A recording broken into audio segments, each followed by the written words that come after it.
de los bastones, ¿no? Rods. Hace rato paró. ¿Sale? Por ahí en algún punto tiene una cosa que se llama un cromóforo. O sea, aparte, las proteínas están hechas de aminoácidos, ¿no? Eso seguramente lo vieron en la secundaria o en la prepa. Bueno, aparte de aminoácidos, esta proteína tiene pegado un cromóforo. ¿Sí? Es esencialmente una molécula que si estuviera independiente se comportaría como si fuera un colorante, ¿no? Pero bueno, aquí es parte de la proteína, ¿sale? Y ese cromóforo, bueno, tiene una estructura tridimensional, ¿no? Si llega un fotón, el cromóforo absorbe ese fotón, bueno, de la longitud, digamos en el rango de las longitudes visibles. Llega un fotón y entonces ese cromóforo, al absorberlo, esa energía se va a cambiar de la forma. ¿Sí? O sea, la forma tridimensional de este cromóforo cambia. Cuando llega aquí un fotón. Cuando llega un fotón. ¿Sí? Un fotón, basta un fotón. Cambia la forma del cromóforo. ¿Sí? Al cambiar la forma del cromóforo, implica que muchos átomos allá adentro se mueven, ¿no? Se mueven de posición, ¿no? El cromóforo debe tener del orden de 25 o 30 átomos, ¿sale? Entonces, cambia su forma, algunos se mueven, pero eso implica que la distancia entre todos los que se movieron a todos los vecinos que están en la proteína, ¿no? Cambia, ¿sí? Y la proteína mantiene su forma a base de puentes de hidrógeno, son fuerzas electrostáticas, ¿sí? Entonces, si cambian las distancias, pues las fuerzas electrostáticas cambian. Y entonces la estructura tridimensional de la proteína completa se vuelve inestable. Y entonces cambia de forma hasta que llega a su configuración estable, ¿sí? Ese cambio de forma implica que se genera un potencial, un pulso eléctrico, ¿sí? Esta está pegada por ahí en algún lugar, algún nervio, ¿no? Ese pulso eléctrico viaja a través del nervio, etcétera, etcétera, y llega al cerebro, y ya el cerebro dice, ah, llegó un fotón. ¿Sí? Cada uno de estos, bueno, esto está, hay rodopsina en todo el fondo de la retina, ¿no? O sea, si yo viera hacia adentro del ojo, ¿no? Todo el fondo de la retina está cubierto de esta proteína. Profesor, y eso sería como un arreglo más o menos como de condensadores conectados en paralelo. ¿Y cómo hace para distinguir si llega de un punto de otro? Ah, bueno, ese es todo el proceso. Porque eso está todo, porque como todo va a un sitio. ¿Sí? Un bebé cuando nace, pues recibe impulsos eléctricos y ve colores, pero no ve formas. No distingue entre arriba y abajo, en fin, una serie de cosas. Eso está en el aprendizaje. Entonces, cada uno de estos pues va a algún lado del cerebro, ¿no? Y entonces el cerebro tiene que aprender a interpretar todos esos datos y empezarles a dar el significado de imágenes. Interesantísimo, ok. ¿Sí? Eso ya es un proceso muy complicado en el cual no nos vamos a meter porque va mucho más allá de lo que queremos ver en este curso, ¿no? O sea, ya el proceso de formación de imágenes neurológico es una cosa complicadísima, ¿no? Sí. Mencionó que la rodopsina es una proteína que está en la retina. Sí. Y que el cromófono es una parte de la rodopsina. Sí. Pero sí. que está en todo. No. Cada proteína, que son como 60.000 átomos o de ese orden, tiene por ahí metido una rodopsina. ¿Y eso qué es? Es un cromóforo. Pero eso ya no es, no sé, una célula o algo. No, esto es mucho más pequeño que una célula. Ok. ¿Sí? ¿Sí estamos hasta ahí? Todo esto es lo que, o sea, así es como funciona el detector del ojo, digamos, ¿no? ¿Sí? Y al tenerlo, bueno, en distintas posiciones y con distintos nervios, ya les digo, ¿no? Llega la información y ya luego el cerebro tiene que agarrar los distintos pedazos y ponerlos ordenados para que tenga sentido para nosotros, ¿no? Ese proceso complicado, pues ya eso es otro asunto que va más allá del curso, ¿no? ¿Sale? ¿Sí estamos? Entonces, en principio, el ojo debería poder detectar un fotón individual, ¿sí? En realidad, para que llegue un impulso que ya el cerebro diga, bueno, que sí llegó, porque en un cerebro también, bueno, aquí seguro hay fluctuaciones térmicas, un chorro de cosas, ¿no? Que hacen que pues, de repente haya algún cambio por ahí, que se genere algún pulso eléctrico, ¿no?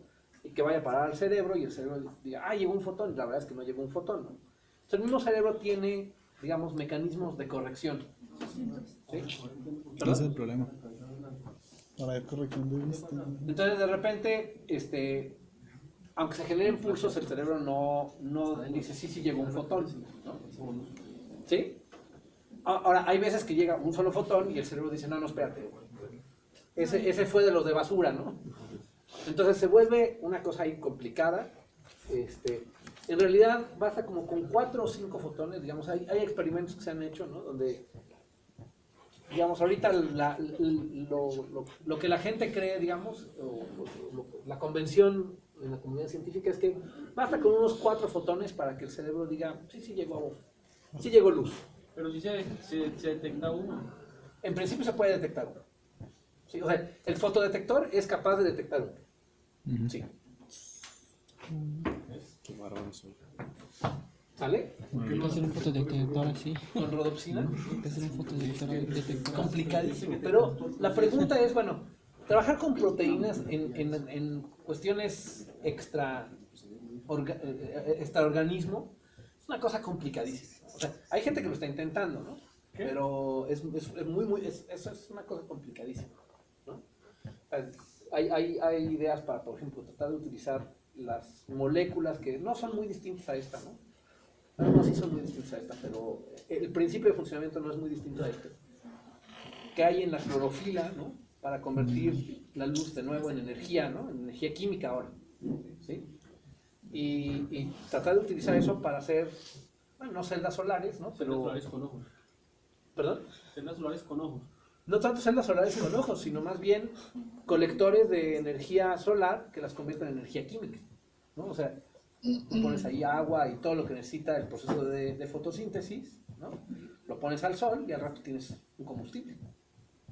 O azúcares, o no sé, alguna cosa de ese estilo. Eso estaría genial, ¿no? Y hay gente que lo está intentando, pero no está fácil. Oiga, Doc, Sí. esas Rodopsina. rodopsinas, se supone que hay detectores casi del 100% de eficiencia, Ajá. pero muchos no se usan porque hacen cuentas de fotones que en realidad no existen, sino que Son ruido. es ruido. Sí. Eso tiene ruido. Sí, claro, pues ya lo dijimos, ¿no? Y incluso el cerebro tiene mecanismos de compensación. Entonces, de repente cuentas que llegan solitas y demás, las descarta. ¿Cierto? ¿No? ¿Cuántos fotones? Ya, una cosa es que llega un fotón y que de repente ve así como que un puntito que brilla en el campo visual, ¿no? Y otra cosa es que forma una imagen, ¿no? Ya formar una imagen es una cosa más complicada. ¿Cómo cuántos fotones creen que necesitamos para formar una imagen?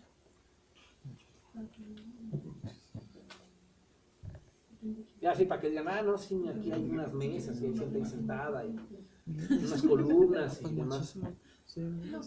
¿Cómo cuántos? ¿Cómo cuántos necesitan llegar a la retina? Si la imagen es de un fotón, uno. No, pero con un fotón no generas una imagen. ¿Un punto? O sea, para generar una imagen me tiene que llegar un fotón de por acá, uno de distintos lados para que lleguen, formen la imagen y entonces yo pueda reconocer, mira, sí, había gente aquí sentada y demás. Con un fotón no formo una imagen. ¿Cierto? Pues, Eso es un problema de muestreo, ¿no? Eso O sea, Es un problema de muestreo. sí, o sea, de saber con cuántos. un fotón, una cámara fotográfica, le ponen el mejor CCD de más alta eficiencia del mundo, ¿no? Y eso es como Y cuando no forman una imagen. a partir Lo de que un llegan es un punto, sí. clic, ven un destello en un píxel, Ujú. Y en un color. en un color. Ya vete los colores, blanco y negro. Ya. Sí, eso es El monocromático. sensado de color es otra cosa que también es complicada, ¿no? Bueno, primero deberían saber Pero eso, cuántas ahorita nos vamos a meter. rodopsinas hay en el No, campo. O sea, un milimol, o sea, todas las que quieras, pues. No sé, son muchísimas. No sé ni siquiera cuántas, pero es una cantidad. Para propósitos prácticos, piensa que es el fondo del ojo, ¿no? La retina, está completamente cubierta de rodopsinas, para efectos prácticos. Pero la cantidad de fotones para formar una imagen, pues es la cantidad como de píxeles que tenga el sensor. No. Mínimo. a eso me No refería, es cierto. mínimo. Con que me llegue uno de cada 3 o 4, a lo mejor ya puedo formar una imagen, ¿no? No va a ser una imagen que se vea muy bien, pero ya es una imagen. Entonces 2, O sea, aquí, con 2 lo que debería ser 2 puntos, ¿no? entonces 4. No, pero así puede seguir aumentando. Pero que es una imagen entonces. Exacto, es que No, es que Sí. es problema de Algo que muestreo, o sea, usted, con o sea, el... de nuevo, ¿no? Que yo pueda separarme aquí, ¿no? Y llegan N fotones y yo diga, ah, sí, mira, aquí hay unas mesas, están ustedes ahí sentados. O sea, una imagen. Que yo tenga idea de lo que está enfrente de mí. Ujú. eso es relativo. No, pero es que si fueran señales, por ejemplo, Bueno, eléctricas... piénsenlo, eso no ok. importa. La pregunta, la pregunta es, ok, aquí está lo de la oficina y luego lo primero que dices, oye, ¿por qué no hacemos aparatos que sensen así, no? Bueno, trabajar con reducción es muy complicado, ¿no? Bueno, trabajar con proteínas es muy complicado para hacer sensores, digamos, electrónicos y cosas de ese estilo. Pero la pregunta es una pregunta válida y es una pregunta muy importante. ¿Podemos hacer algún sensor equivalente, ¿no? Que no trabaje por este principio, sino que trabaje por medio de la excitación Porque eso tiene una línea. de fotones individuales, ¿no? O sea, no por calentamiento, que sense cantidades de luz muchísimo más pequeñas. Pues Es una los- pregunta válida. Pues los CCDs no funcionan así. Los SDs funcionan así, efectivamente, pero ya un SSD es una cosa muy complicada, unos más despacito. O sea, un SSD ya es un sensor de imagen. Aquí estamos pensando ahorita nada más Pero si en un pensamos, sensor, en un píxel, digamos, En un píxel. en un píxel del CCD, pues, en un píxel del pensando- SSD. ¿Cómo funciona el píxel del SSD? Llega un fotón y llega un fotón. ¿Cómo funciona? No qué hace. O sea, esto funciona porque llega la luz, se calienta, el calentamiento produce un cambio de resistencia, etcétera, etcétera. Acá llega, calienta, se infla el gas, ¿no? Mueve la membrana, cambia. ¿Cómo funciona Un un efecto fotoeléctrico. por efecto fotoeléctrico? No. No, cuando llega un fotón se carga un condensador y Pero ese- esa es una muy buena idea. O sea, el SSD no funciona. Por eso te dije, no te metas con los SSDs porque son más complicados. Pero el efecto fotoeléctrico podría ser una buena idea. A lo mejor podemos utilizar el efecto fotoeléctrico para detectar fotones individuales. ¿No? ¿Cómo funciona un CCD, profesor? Ahorita, al final vamos para allá. Es que quieres ir a la punta del cerro sin caminar los primeros metros. ¿No?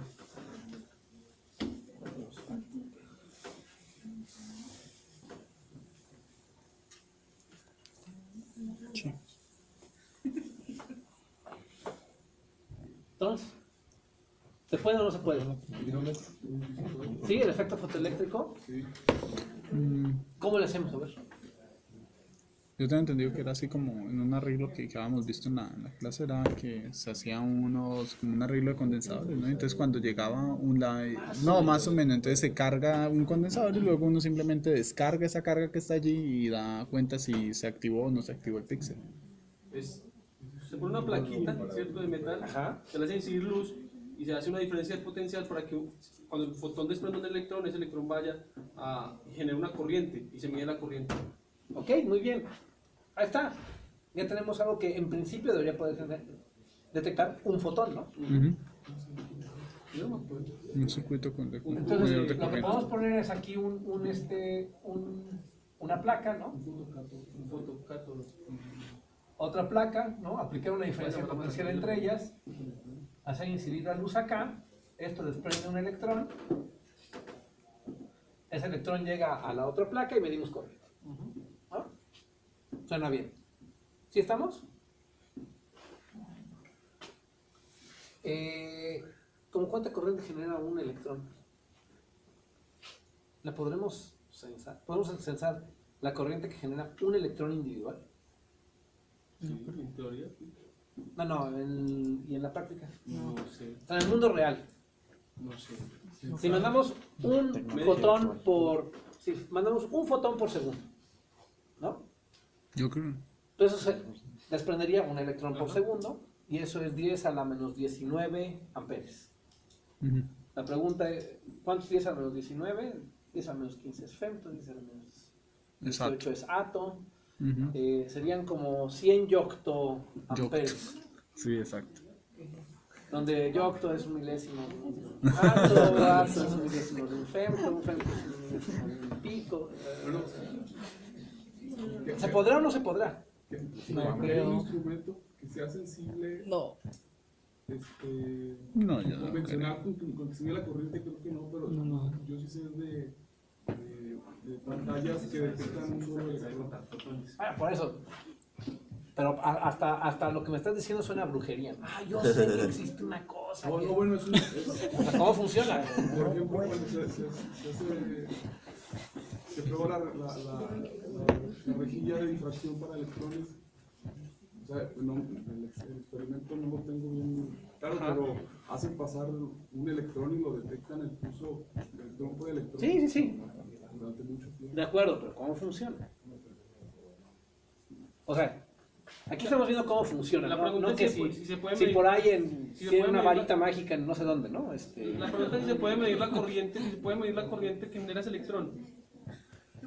Por eso ya dijimos, es como 100 octoamperes, ¿no? No, pues hay Pues que medir otra cosa. No, bueno, yo leí un artículo que Digamos, hoy en día, sí ya hay electrónica que puede medir ese tipo de corrientes. Sí. Hoy en día. Pero dispositivos de este estilo llevan existiendo, pues más o menos desde principios del siglo pasado. Pero no se medía la corriente de un electrón, Entonces, ¿cómo se medía? se medía la corriente de muchos electrones. No, pero podían detectar fotones individuales. Hacían un promedio. No, individuales es clic, llegó un fotón. con una avalancha. Un fotón le puede generar una avalancha. A ver, eso ya está padre, a ver cómo le hacemos.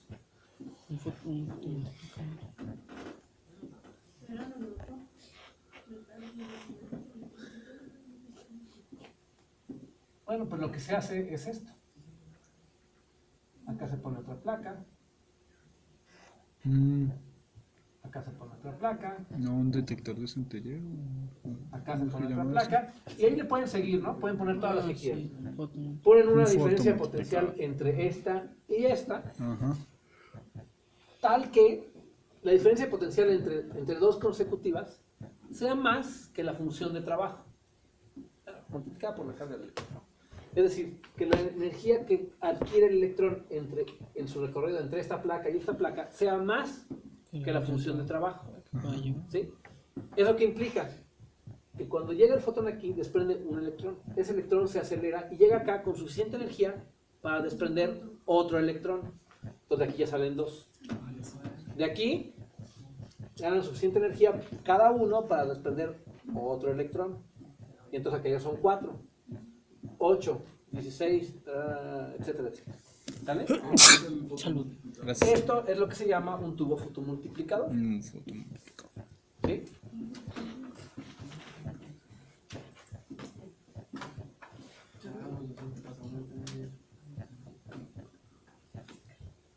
¿Sale? Y fue el primer dispositivo hecho por el hombre, ¿no?, capaz de detectar fotones individuales. ¿Sí?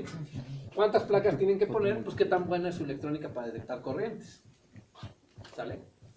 Ahora, que de repente va a haber electrones que espontáneamente salen, ¿no?, y generan una avalancha sin que llegue un fotón, es posible. Sí, sí es posible, ¿no? De hecho, no solamente funcionan así los tubos fotomultiplicadores, también es como funcionan los sensores Geiger. ¿Sí han oído hablar de ellos? Sí. Bueno, pues, es lo mismo, ¿no? En el fondo esto es lo mismo. ¿Sale?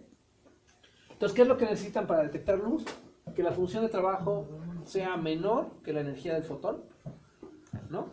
Y poner suficiente energía, suficiente diferencia de potencial para que entre cada par de placas, ¿no?, haya un potencial, un voltaje suficiente para acelerar los electrones más que la función de trabajo.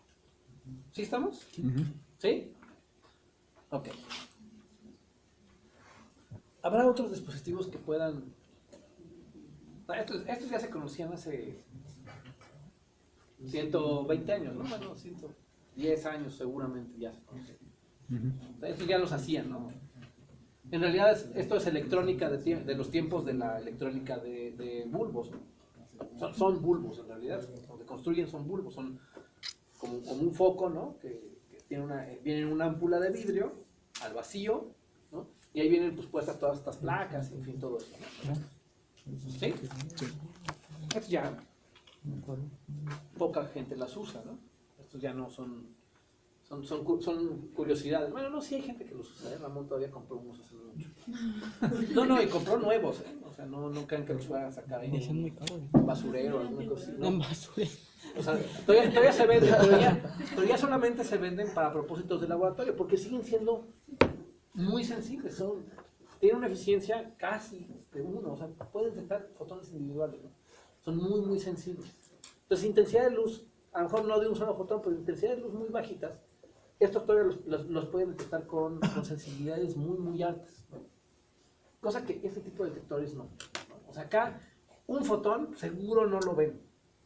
2 seguro no los ven. Aquí necesitan una cantidad suficiente de fotones para calentar esto, ¿no? Y es una cantidad grande, muy grande. ¿Sí? ¿Sí estamos hasta ahí? ¿Sale? ¿Sí? Ok, pero de nuevo, habrá, o sea, esto es como la versión del siglo pasado, ¿no? Habrá la versión de esto, pero de este siglo. ¿Sí? Yo recuerdo uno, pero creo que es una botella donde hay un gas, está, creo que es una botella química, hay como, bueno, hay un gas que está, bueno, lo enfrían, hay una rendija donde son cristales de zafiro, creo, Ok. ahí creo que pasa luz y, bueno, no sé si Bueno, eso suena como algo también del siglo pasado, ¿no? ah, bueno, Digo, no sé de qué me estás hablando, nunca he oído de ese dispositivo. sí, bueno, sí, Pero si materia, existe, pero no, suena como algo como electrónica de los tiempos de los bulbos, ¿no? ah, ok. Los bulbos se dejaron de usar digamos, de manera generalizada En los 60. los 60, ¿no? Aunque existían desde antes los transistores, pero bueno. En los 40. Los transistores existían desde los 30, pero eso Ok. no es oficial y no los inventaron los alemanes. Cosas con la Segunda Guerra Mundial. Los O inventaron sea, los alemanes. Ujú. Los alemanes ya tenían radios de Función de trabajo. radios de La energía comunicación de transistores en sus aviones. Lo que pasa es que La guerra. oficialmente nunca ocurrió. El transistor fue oficialmente inventado en Estados Unidos. Chocolate Bardini. ¿Verdad? Porque este mismo amigo, el que hizo lo de los LEDs blancos, ¿no? En algún momento le avisaron que iba a llegar un cargamento de desechos de la Segunda Guerra Mundial a Veracruz. Esencialmente chatarra de aviones, ¿no? Y entonces ahí fue y encontró radios que tenían transistores. De la Segunda Guerra Mundial, ¿no? Alemanes. Pero bueno, regresamos a lo nuestro, a ver. Regresamos a lo nuestro. Otro tipo. Un dispositivo más de este... La celda fotoeléctrica. ¿Cómo se llama? La fotoceldas, pues. Bueno, están una serie de dispositivos semiconductores, como que se esperaría que esto lo pudiéramos sustituir O con el semiconductores, ¿no? Fotodiodo, por ejemplo. Ujú. Entonces, la más sencilla es lo que se llama una fotorresistencia. Ujú. Una fotorresistencia es un trozo de un semiconductor, típicamente más o menos intrínseco o intrínseco, ¿no? Al que se le colocan dos electrodos. Típicamente estas se hacen con selenio, que es un semiconductor también. Hay de silicio y de algunos otros materiales, pero las más comunes son de selenio. Si van a... No me gusta hacerles publicidad de Steren, pero si van a Steren, ya como dentro de 2 o 3 años seguro van a dejar de vender todas estas chunches. ¿Qué es Ya eso, van- profesor? ¿Cómo? ¿Qué es? Fotorresistencia.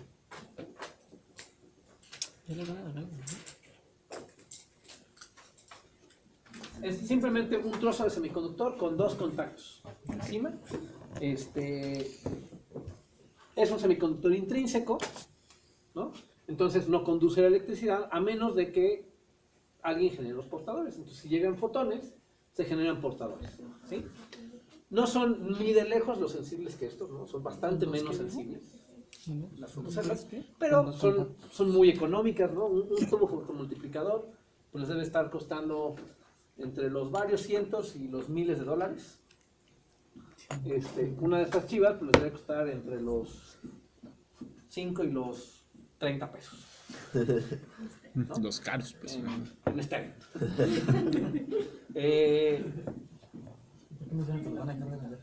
Pues porque Steren cada vez vende menos componentes electrónicos y más aparatitos, ¿no? O sea, Sí. como que se han mudado más a vender estéreos, cosas de ese estilo y ya la parte de vender componentes electrónicos como que lo han ido abandonando. Cosa que me parece muy mal porque antes sí se conseguían muchas cosas. Los Cada vez se DigiKey. consiguen menos.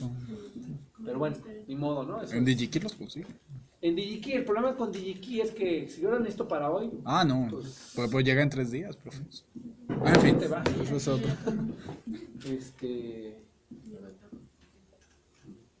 ¿Cómo andamos de tiempo? No, pues estamos hasta las 12. Vamos muy lento. A ver. Sale, ahí está. ¿Sale? Fotoresistencia.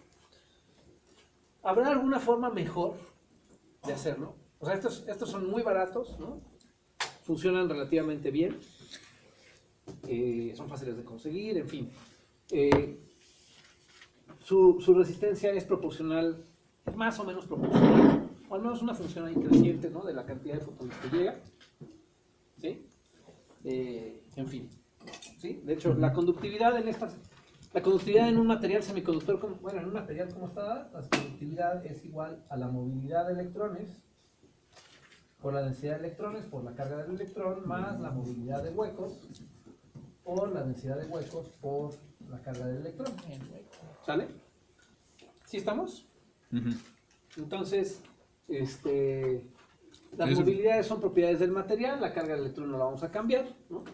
Y entonces, pues, en realidad, si yo bajo o subo NIP, pues, es decir, la densidad de electrones y de huecos, pues la resistencia, la conductividad aumenta, ¿no? Y si uno aumenta, no disminuye el otro. ¿No? Porque llega un fotón y un fotón genera uno de uno y uno del otro, ¿no? Ah, ok. Entonces, estos crecen, este crece, la resistencia baja y pues, esencialmente la resistencia es proporcional al número de Perdón. fotones que llegan. Ok. ¿Sí? ¿Sí estamos hasta ahí? ¿Habrá algo mejor que esto? Fotodiodo. Pues sí, existen lo que se llaman los fotodiodos.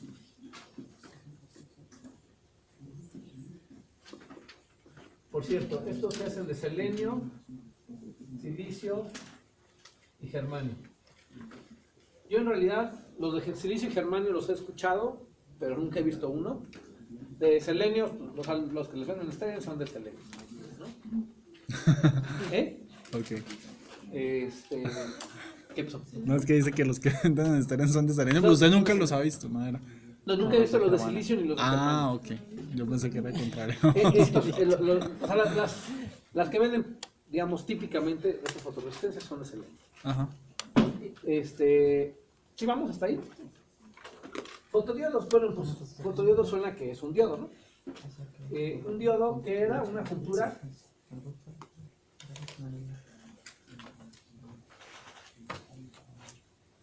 de N, ¿no? Donde aquí hay huecos, aquí hay electrones, ¿no? Y ahora en vez de Digo que los míos son también polarizar iguales, en la dirección directa, ¿no? Es decir, en la dirección en la que el diodo sí conduce, ¿no? Ok. lo que vamos a hacer es vamos a polarizar al revés. Vamos a polarizar en contra. ¿Eso qué implica? Mm, Que ahora el esquema de bandas se ve más así.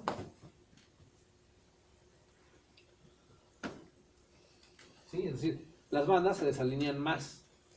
Porque estamos metiendo una diferencia de potencial, una diferencia de energías, ¿no?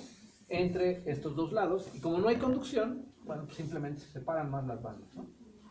¿Sí estamos? entonces lo polarizan inverso. Se polarizan en inverso, ¿no? Los fotodiodos. Ok. ¿Sí? ¿Eso qué implica? Que aquí en la región de la junta, que es muy pequeñita, ¿no?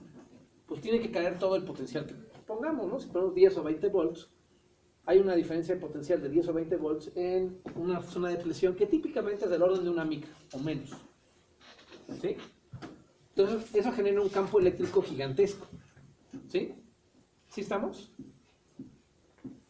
Esta parte del semiconductor y esta parte del semiconductor, digamos, la parte P y la parte N son buenos conductores, ¿no? Entonces, una vez que se genera corriente, estas partes conducen muy bien. Lo único que está impidiendo la conducción es la zona de depresión, que es muy pequeñita, y donde ya pusimos un campo eléctrico grande.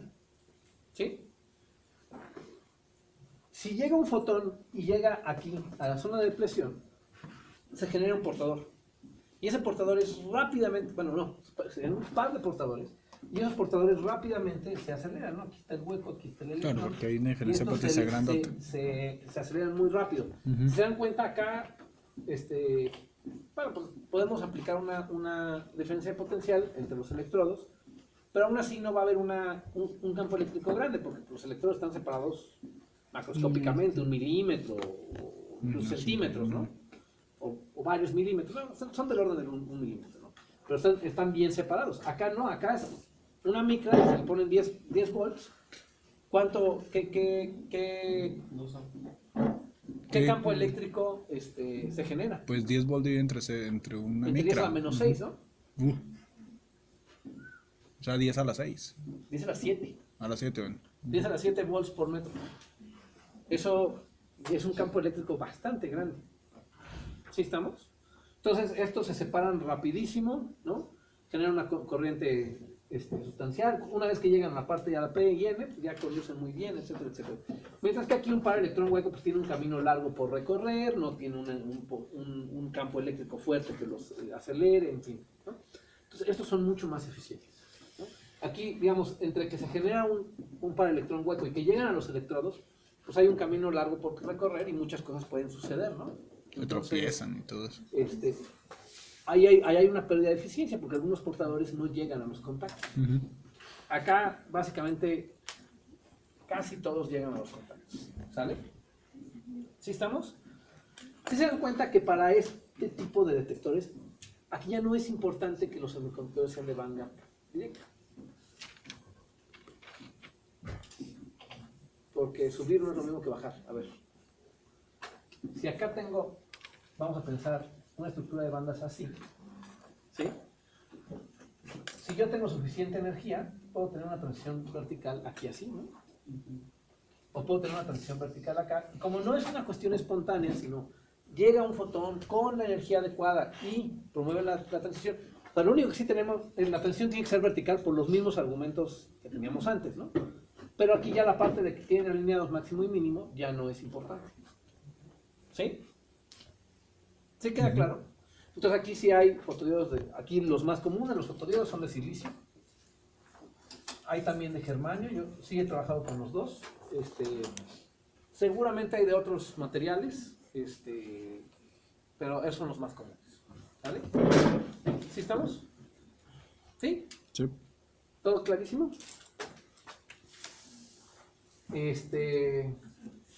Ahora, ¿cuál es la diferencia entre esto y un diodo rectificador, ¿no? Los diodos rectificadores están hechos de silicio, ¿no? También tienen un bandgap y Tienen el mismo bandgap, están hechos del mismo material, ¿no? pues básicamente debe ser Son una es en cultura la, PM. en la zona en la que operan, ¿no? Pensaría yo, no sé. En realidad la diferencia es más bien geométrica. ¿Cuál es la pregunta, profe? ¿Cuál es la diferencia entre un fotodiodo y un diodo rectificador? No, es que solamente deja pasar la corriente sin solo sentido. También Ah. Los dos están hechos de silicio, los dos son una juntura PN, etcétera, etcétera. ¿Cuál es la diferencia? Los diodos rectificadores, o sea, los fotodiodos funcionan como diodos rectificadores, no están hechos para hacer eso, Ah, ¿sí? Y seguramente si tratan de pasar una cantidad apreciable de corriente en la dirección directa, lo van a quemar, ¿sí? Pero funcionan por algunos milisegundos. uno puede hacer que un LED también sea rectificador, pero Un pues LED no. puede, o sea, un LED de hecho funciona Sí. como lo que está Ah, haciendo es que es una rectificar, cosa ¿no? muy Deja pasar, exótica, exacto, pero pero es una cosa muy exótica. Sí. Y sobre todo, si lo polarizan en inverso, no les va a aguantar muchos volts, Ajá. 2, 3, 5 En cambio. volts, y después se rompe, Ujú. ¿no? Entonces, ¿cuál es la diferencia con este? Entre un diodo rectificador y un fotodiodo de Pues silicio. debe ser entonces los tiempos de respuesta probablemente. Bueno, sí, pero ¿cuál es la diferencia? O sea, si yo les digo, de nuevo, ahí está, ahí tienen el silicio y lo que necesiten, háganme uno de estos.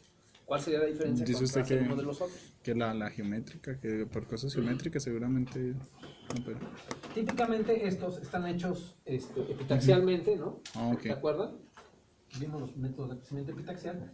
Y entonces lo que sucede es que Eso no aquí me se parece. cuida mucho que, por ejemplo, el sustrato es N y luego se deposita una capa muy delgadita, P, tal que sea suficientemente delgada para que la luz sí pueda llegar a la zona de presión. ¿Sí? ¿Sí estamos? ¿Sí? Esta es la superficie que, digamos, va hacia el exterior, donde está, digamos, un recubrimiento transparente del fotodiodo, ¿sí? Entonces la luz llega por este lado y esta se ubica en una distancia razonablemente cercana a la superficie para que la cantidad de portadores que se generen ahí sea apreciable, ¿sí? Cosa que en un rectificador no, ahí lo que se cuida más bien es que pueda aguantar más corriente, una serie de cosas, ¿no? Esta capa muy delgada pues no está hecha para aguantar una cantidad apreciable de corriente, o sea, si te pasan 2-3 amperes por ahí, pues lo queman, ¿no? En uno de los otros, pues no, están hechos para eso, ¿sí? Entonces típicamente tienen un área grande y una capa muy delgada, ¿sí? Ahora, aquí queda una capa de una micra, digamos, de una micra que es la que realmente es fotosensible. Bueno, todo es fotosensible, pero es la parte que realmente va a generar la corriente que sensamos, ¿sí? ¿Sí estamos? Entonces, ¿cómo se hace cómo podríamos mejorar eso? Bueno, pues a veces lo que se hace es generar, tiene el sustrato, luego crece un trozo intrínseco, ¿no? Y luego crece el trozo P. Puede ser al revés, ¿eh? O sea, el sustrato puede ser P y lo de arriba N, eso no importa. ¿Sí? ¿Qué quiere decir intrínseco? Que solamente tiene Que del no es mismo ni P ni material. N, sino que está balanceado, es puro silicio. Ah, exacto. ¿Sí? No tiene dopantes. Entonces, ¿qué es lo que sucede?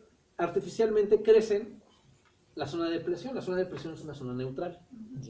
¿Sí? Y entonces con esto tienen, digamos, más ancho para que llegue luz y sea absorbida en la región correcta. ¿Sí? Estos se les llama diodos PIN, así se llaman. Fotodiodos PIN. Porque son P y N. P, dopado P, intrínseco N. ¿Sí? Ok. En realidad los fotodiodos buenos son estos, son los que están hechos así. ¿Vale? De ese, PIN, profesor, ¿y de ese tipo son, por ejemplo, el diodo GAN? el diodo RAN. GAN, pues no sé, el Ah, no, el GUN. diodo GAN es otra cosa. Ah, ok. No, es otra cosa. Y de hecho esos no se usan para No, fotodetectores. no. No, eso es otra cosa. Esos son diodos Eso es que tienen microondas. regiones, Eso, que tienen resistencia negativa. regiones de resistencia negativa. Sí. Ok, sale. Entonces ya tenemos otro dispositivo. Este es mejor que este, ¿no? Son más eficientes, en fin, una serie de cosas. ¿Habrá algún otro dispositivo? No, pues ya, agotó con todas mis ¿Ya? posibilidades, sí. Bueno, hay unas cosas que se llaman fototransistores. Ah, pues son como fotodiodos, ¿no? Que pues son un transistor, son una capa PNP, ¿no? Es decir, su estructura de banda se ve así. O NPN. Una región NPP. ¿Sí? Y esencialmente, de nuevo, la idea es que son crecidos de tal forma que esta región N, que sería la base, digamos, quede cerca de la superficie. Esta es una capa delgada y este es el sustrato, ¿no? Y entonces llega la luz y la luz genera portadores en la región, digamos, entre las dos regiones de depresión, ¿sí? Y eso hace que, digamos, que haya portadores en la base del transistor y eso implica que el transistor se vuelve conductivo. ¿Sí? Es el mismo principio de funcionamiento de un transistor, ¿no? Nada más que en vez de inyectar por un cable los portadores a la base, los inyectamos ópticamente. ¿Sale? ¿Sí estamos? Este no tiene muchos secretos, así es.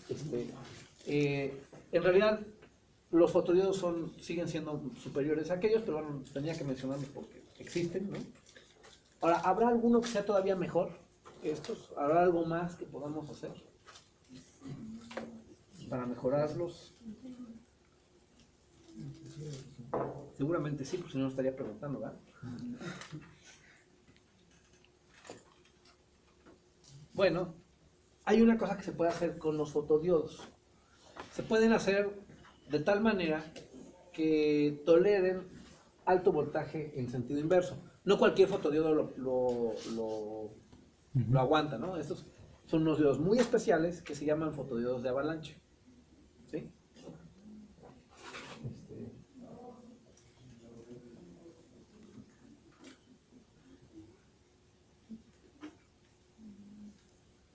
Y estos sí son algo un poco más al equivalente en semiconductor de los tubos fotomultiplicadores.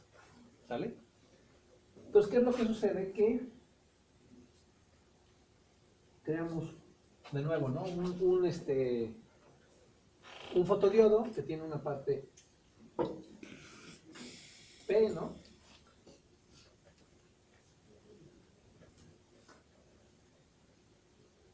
Y una parte N, ¿sí? Pero el cual le podemos aplicar alto voltaje. ¿Eso qué quiere decir? Que las bandas entre los dos lados quedan fuertemente desalineadas, ¿sale? El chiste en realidad es que esto sea varias veces el bandgap. Sí, o sea, el bandgap es esto, ¿no? Entonces, que esta bajada sea de varias veces el bandgap, ¿sí? Entonces, ¿qué es lo que sucede cuando, por ejemplo, yo genero un par electrón hueco aquí?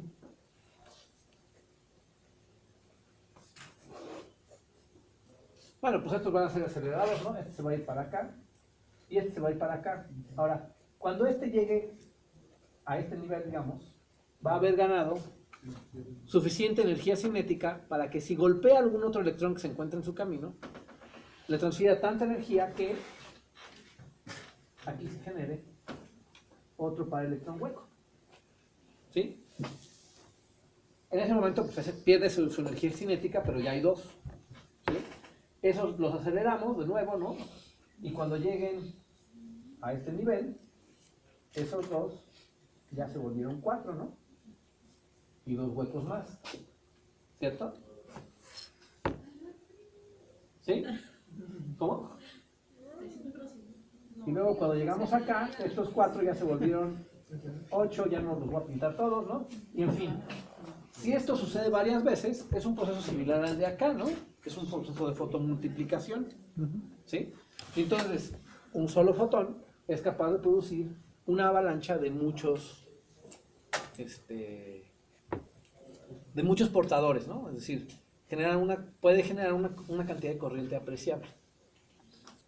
¿Sí? Entonces digo, más allá de que hoy en día ya se cuenta con electrónica adecuada para poder censar fotones individuales, digamos, ¿no?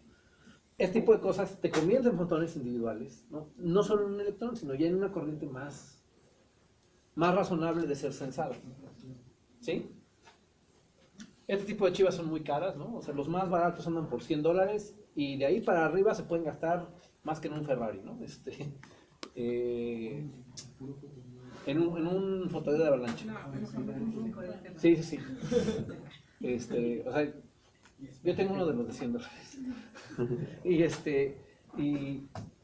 Y la verdad es que el área de trabajo es pequeñísima, ¿no? O sea, si quieren uno con un área de trabajo razonablemente grande, se van a gastar una absoluta fortuna, ¿no? Pero son muy eficientes, funcionan muy bien, en fin, ¿no? No, para hacer una aplicación donde va a llegar mucha luz, pues no lo necesitan, ¿no? Esto es para censar fotones individuales, ¿no? O digamos, o cantidades de luz muy pequeñas. ¿Sí? ¿Sí estamos hasta ahí? Ok. ¿Por qué no, si quieren, nos tomamos 5 minutitos y le seguimos? Bueno, 6 minutos.